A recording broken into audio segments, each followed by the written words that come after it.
rencontré, je crois, un des plus célèbres et des plus grands spécialistes des antiquités au monde. Exactement. Nous sommes allés chez Steinitz et aujourd'hui c'est Benjamin Steinitz que nous avons rencontré. On le connaissait, Benjamin, enfin on le connaît, il a une magnifique galerie rue du Faubourg Saint-Honoré à Paris dans laquelle il faut aller au moins une fois dans sa vie parce que c'est juste somptueux. Là on découvre ces nouveaux salons d'exposition, donc on est en plein cœur de Paris, à 2 pas de la Concorde, rue Royale. Et quand vous poussez les portes, eh bien vous découvrez un appartement showroom, on va dire, dans lequel il reçoit ses clients très, très privilégiés. Mais il a installé là aussi, Benjamin, tous ses ateliers de restauration. Donc vous avez des doreurs, des laqueurs, des ébénistes, des vernisseurs, des bronziers. Enfin, vous avez pratiquement tous les corps de métier des métiers d'art. Ils sont réunis sur le même lieu. Réunis dans ce très bel hôtel particulier qui a été édifié sous Louis XV. C'est là aussi où habitait le secrétaire du roi à l'époque. Donc c'est vraiment un lieu chargé d'histoire. Et Benjamin a tenu à garder tout le décor original et c'est ça qui est somptueux. Vous allez voir, il nous fait une petite visite guidée.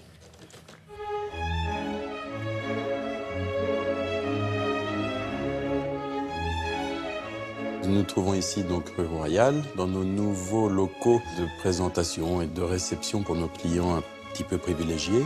Et en même temps, ce qui est un rêve d'enfant pour moi, nous avons pu y installer au rez-de-chaussée et dans les étages supérieurs nos ateliers qui représentent l'artisanat français, le savoir-faire. Justement, ici, on arrive dans l'atelier de dorure. Voilà, on est en plein dans le nettoyage des surfaces. C'est une petite banquette qui a appartenu, on le sait, de par l'étiquette labellisée, à Marie-Antoinette au Palais des Tuileries. La banquette est quelque chose de relativement moderne à l'époque. Et c'est vraiment un objet tout à fait exquis.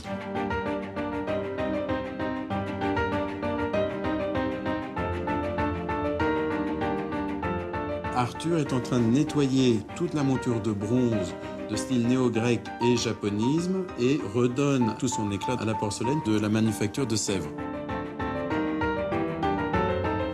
Alors Benjamin, là, Teresa restaure de la terre cuite. C'est une grande découverte, c'est un buste tout à fait extraordinaire de la fin du XVIe siècle. L'artiste qui aurait réalisé ce chef-d'œuvre, on peut parler de chef-d'œuvre, est Pietro Tacca, qui était l'un des plus grands élèves de Jean de Bologne. Donc on est vraiment en pleine Renaissance italienne. Alors à l'étage noble, nous avons pu installer certains de nos plus beaux décors.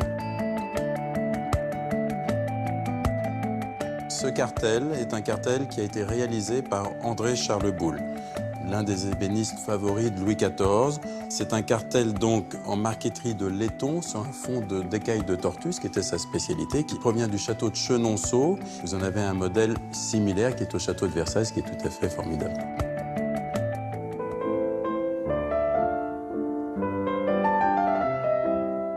Nous avons des pièces d'horizons tout à fait variés.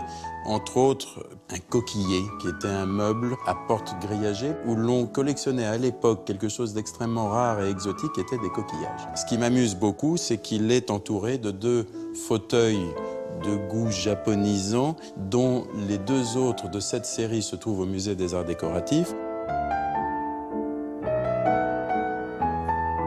Entre toutes ces pièces que l'on réunit, il y a des souvenirs d'enfance, dont par exemple un charmant petit fauteuil d'époque Louis XIV qui était un cadeau de mon père. J'ai la chance d'avoir des enfants et donc je leur ai légué à mon tour le fauteuil en espérant que ça leur donnera également le goût et l'envie de perpétuer cette tradition et de suivre notre petite folie.